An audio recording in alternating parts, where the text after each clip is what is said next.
Assalamualaikum warahmatullahi wabarakatuh. Kami dari kelompok 1 Sistem Pendukung Keputusan kelas D. Contoh penerapan metode SAW dalam sistem pendukung keputusan.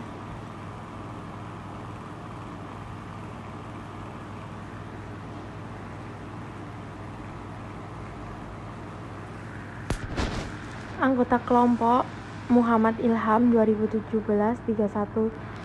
31351, Leopoldo 2018 31019, Andi Nur Fadilah 2018 31027, Anissa Triasi Rachmawati 2018 31030.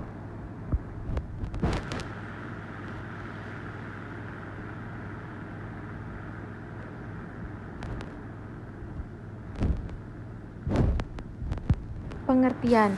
Metode SAW dikenal dengan istilah metode penjumlahan berbobot. Konsep dasar pada metode SAW adalah mencari penjumlahan berbobot dari rating kinerja pada setiap alternatif di semua atribut. Metode SAW digunakan untuk membandingkan setiap alternatif terdapat kriteria tertentu.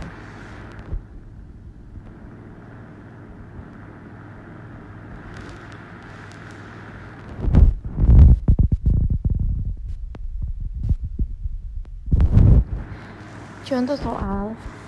Yang pertama, suatu universitas membuat pengumuman mengenai dibuatnya kesempatan bagi orang-orang mahasiswa untuk memperoleh sebuah program beasiswa. Ada 4 kode kriterianya yang digunakan untuk penilaian, yaitu C1 sama dengan jumlah penghasilan orang tua kos, C2 semester kos, C3 usia mahasiswa maksimal 22 tahun benefit, C4 IPK benefit. Yang kedua, pengambilan keputusan memberikan berbobot untuk setiap kriteria sebagai berikut. C1 sama dengan 25%, C2 20%, C3 15%, C4 40%.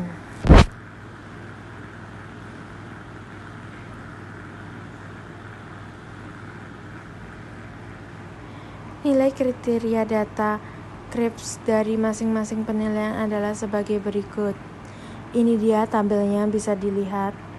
Ada 5 calon mahasiswa yang akan memperoleh beasiswa tersebut.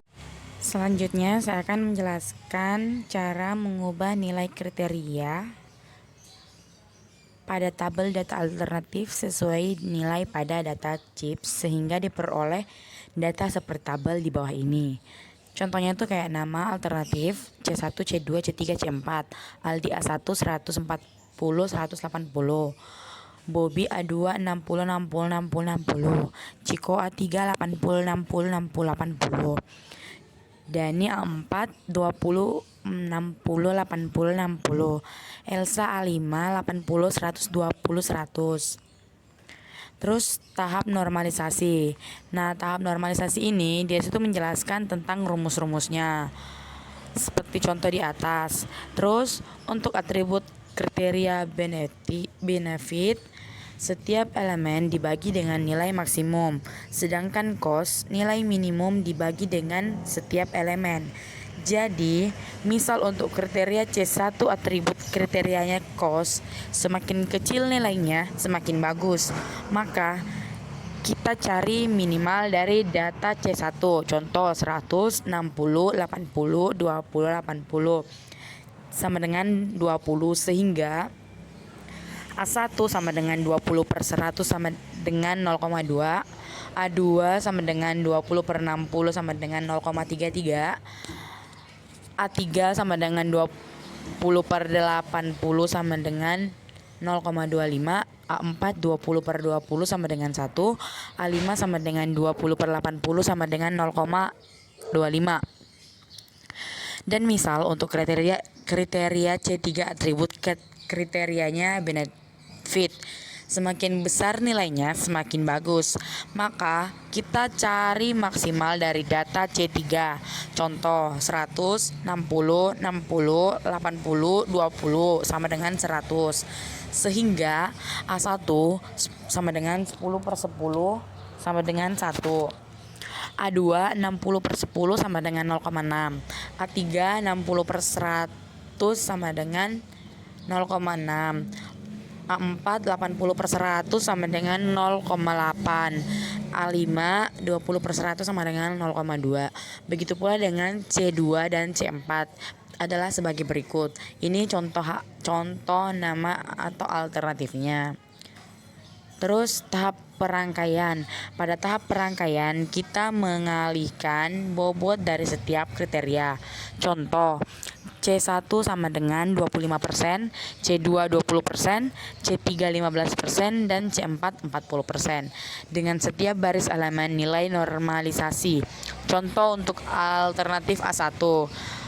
Contohnya tuh kayak A1 sama dengan buka kurung 0,2 kali 25%, tutup kurung tambah buka kurung 1 kali 20%, tutup kurung tambah 1 kali 15%, tutup kurung tambah buka kurung 0,8 kali 40%, tutup kurung sama dengan 0,72, di mana 0,2, 1,1,0,8 adalah normalisasi dari alternatif A1 dan 25%, 20%, 15%, 40% adalah bobot dari masing-masing kriteria.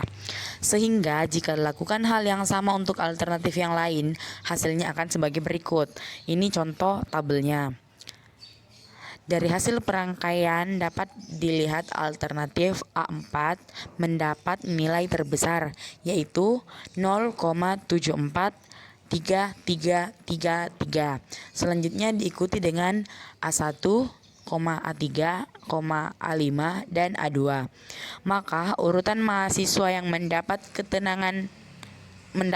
kesempatan memperoleh beasiswa adalah Dani, Aldi, Ciko, Elsa, dan Bobby. Sekian dari presentasi kami. Mohon maaf jika ada kesalahan kata. Assalamualaikum warahmatullahi wabarakatuh.